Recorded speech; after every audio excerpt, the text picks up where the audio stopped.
ketenangan. Ketenangan yang bukan berasal dari berpura-pura, melainkan dari latihan.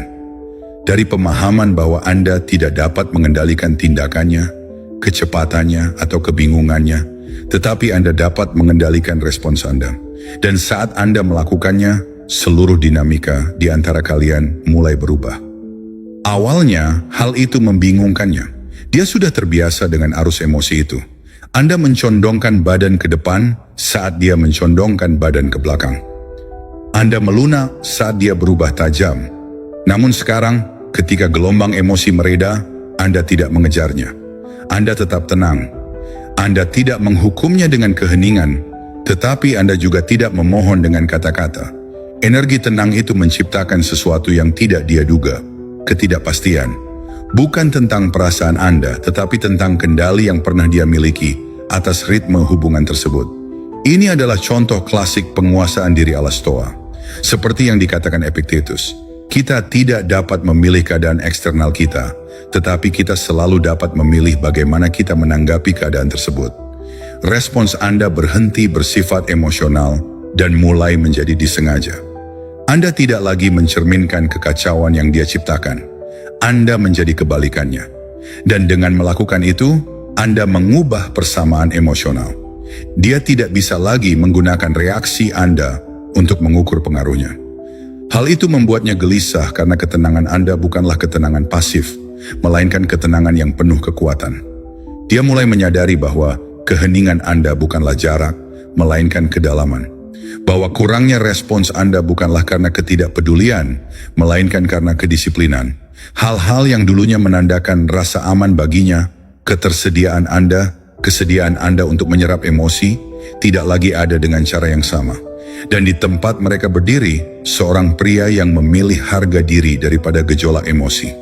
Seorang pria yang tidak gentar ketika keadaan menjadi sunyi. Seorang pria yang membiarkan keheningan berbicara. Dinamika di antara kalian berubah saat ketenangan Anda menjadi sesuatu yang tak bisa ditawar. Bukan karena Anda memaksakannya, tetapi karena Anda mewujudkannya.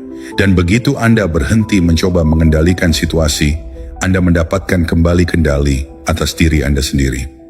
Itulah energi yang tak pernah dia duga sebelumnya. Dan sekarang dia merasakannya di setiap jeda. Nomor 5, dia tidak bisa membaca pikiran Anda seperti dulu. Ada suatu masa ketika dia bisa merasakan suhu emosi Anda tanpa perlu bertanya. Satu pesan dari Anda sudah cukup baginya untuk mengetahui posisinya. Nada suara Anda mengandung kehangatan atau jarak. Ketepatan waktu Anda sangat bermakna. Bahkan keheningan Anda pun dulu terasa akrab. Jeda sementara dalam sebuah hubungan yang dia yakini telah dia pahami. Anda tampak transparan bahkan saat Anda terluka. Dan itu memberinya rasa kendali, bahkan ketika keadaan tidak jelas. Namun sekarang Anda diam. Namun bukan hanya dengan kata-kata Anda. Energi Anda telah berubah. Anda tidak lagi menawarkan pratinjau emosional. Anda tidak lagi memberi petunjuk atau menjelaskan apa yang sedang Anda proses. Anda menjadi sulit ditebak, bukan dingin, bukan kejam, hanya diam. Hening dengan cara yang tidak mengungkapkan, tidak meyakinkan, dan tidak bereaksi. Dan keheningan itu, ketenangan yang sulit dipahami itu, justru mendorongnya semakin dalam ke dalam ketidakpastian daripada argumen apapun. Anda lihat, stoikisme menghargai privasi batin, seperti yang ditulis Marcus Aurelius. Tidak ada tempat yang lebih tenang atau lebih damai bagi manusia untuk menemukan ketenangan selain di dalam jiwanya sendiri. Anda telah berhenti hidup dengan emosi yang dipamerkan, dan dengan melakukan itu, Anda telah merebut kembali ruang batin Anda. Dia merasakan penarikan diri itu bukan sebagai jarak, melainkan sebagai misteri, dan misteri selalu meninggalkan bekas. Karena ketika seseorang tidak lagi tahu apa yang Anda pikirkan, mereka mulai mengisi kekosongan itu sendiri. Dulu dia bisa memprediksi Anda. Jika dia menjauh, Anda akan mengulurkan tangan. Jika dia menguji batasan, Anda akan mencoba memahaminya. Jika dia kedinginan, Anda akan membawakan kehangatan. Itu adalah pola yang diandalkannya. Pola yang memberinya kepercayaan diri untuk mendorong dan menarik tanpa rasa takut. Namun kini, sinyal-sinyal itu telah hilang. Tidak ada jejak emosional yang bisa diikuti. Anda sudah berhenti menyiarkan bagaimana perasaan Anda. Dan sebagai gantinya, Anda telah menciptakan keheningan yang tidak dapat diuraikan. Dan itu membuatnya gelisah karena sekarang setiap keheningan dari Anda terasa lebih berat.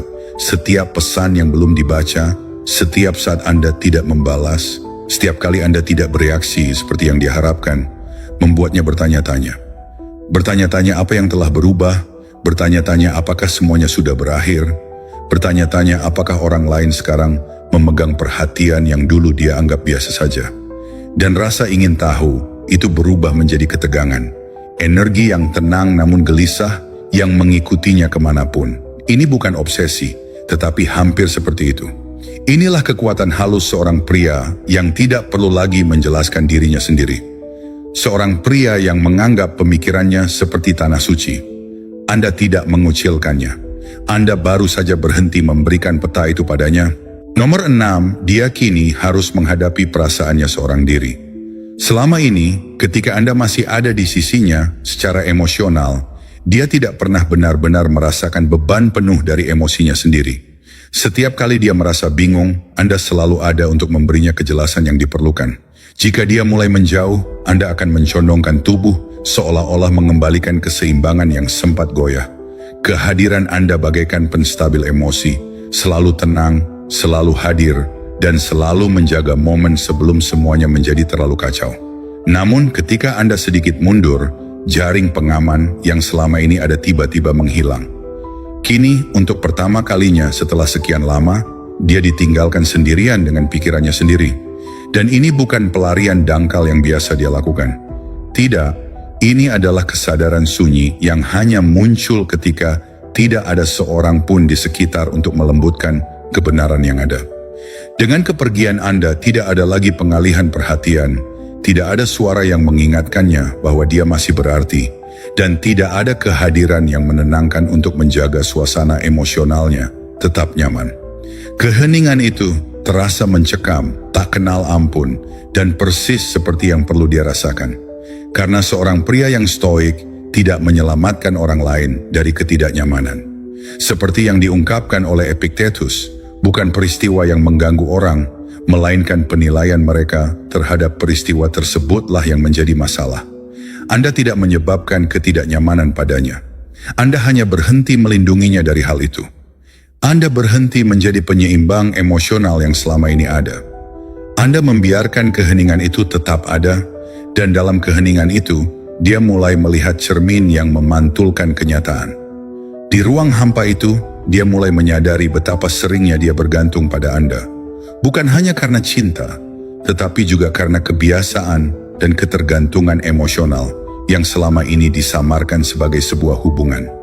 Kini, setiap pikiran yang ia hindari bergema lebih keras di dalam benaknya.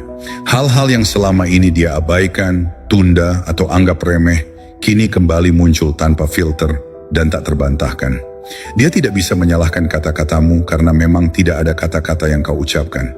Dia tidak bisa memutarbalikkan nada bicaramu karena kamu belum berbicara sama sekali. Yang tersisa hanyalah ruang tempat kehadiranmu yang dulu ada. Dan di dalam ruang itu, dia harus menghadapi kenyataan yang selama ini dia hindari.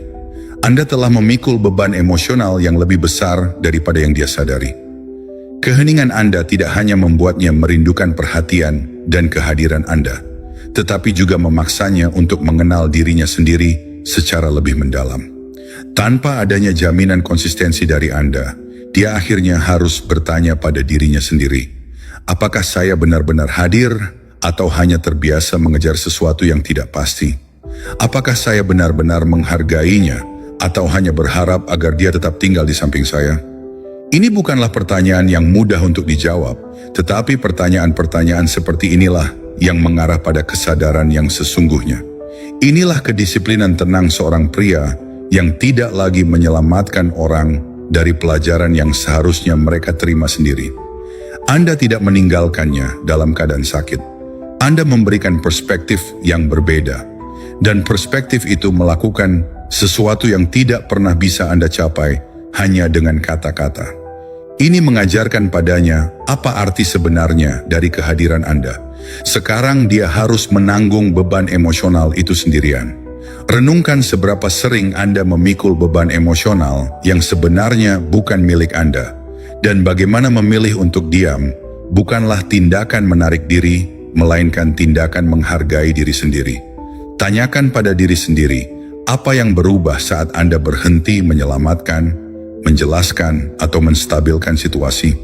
Jeda yang Anda ciptakan itu bukanlah jeda yang sia-sia. Itu adalah sesuatu yang disengaja. Biarkan ini mengingatkan Anda bahwa pertumbuhan seringkali terjadi dalam keheningan dan bahwa kejelasan datang ketika Anda berhenti mengganggu pelajaran yang seharusnya dipelajari oleh orang lain. Tarik napas dalam-dalam. Renungkanlah dengan jujur. Dan jika ada sesuatu di sini yang menggugah perasaan Anda, biarkan itu tetap terngiang di benak Anda sebelum kita melanjutkan ke pembahasan selanjutnya. Nomor 7, Anda tidak pergi karena marah, Anda berevolusi.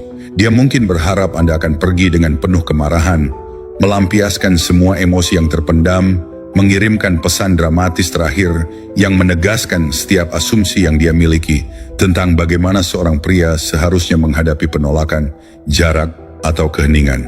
Namun pesan itu tidak pernah sampai. Tidak ada kata-kata kasar yang terlontar, tidak ada balas dendam yang dingin, dan tidak ada ledakan emosi yang menggelegar. Hanya ada kedamaian, kepergian yang tenang, dan memudarnya energi secara perlahan yang terasa kurang seperti sebuah akhir dan lebih seperti sebuah evolusi yang indah. Dia mungkin tidak bisa menjelaskannya dengan kata-kata, tetapi ia bisa merasakannya dalam setiap detak jantungnya. Anda pergi bukan karena Anda menyimpan dendam atau sakit hati. Anda mundur karena Anda sudah selesai bernegosiasi tentang nilai diri Anda. Dan itulah yang paling membuatnya gelisah. Karena jika seseorang pergi dalam keadaan marah, itu menunjukkan bahwa dia masih terikat secara emosional pada hasilnya, masih berkepentingan untuk didengar, dan masih berharap sesuatu akan berubah.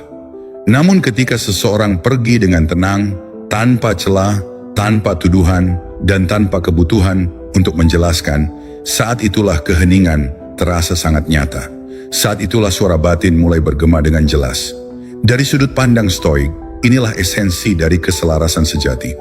Seperti yang diyakini Zeno dari Cidium, pendiri Stoikisme, tujuannya bukanlah untuk menghindari tantangan hidup, tetapi untuk menghadapinya dengan kejelasan sedemikian rupa, sehingga tantangan itu tidak lagi mendikte kedamaian Anda. Anda tidak memilih untuk diam sebagai bentuk hukuman baginya. Anda memilih untuk diam karena tarik ulur emosi yang sebelumnya mengganggu Anda, kini tidak lagi sesuai dengan diri Anda yang sedang berkembang. Setiap percakapan yang dulunya terasa seperti koneksi, mulai terasa seperti kompromi yang tidak sehat, yang memaksa Anda untuk menyusut, menjelaskan, dan membenarkan ketenangan Anda di tengah kekacauan.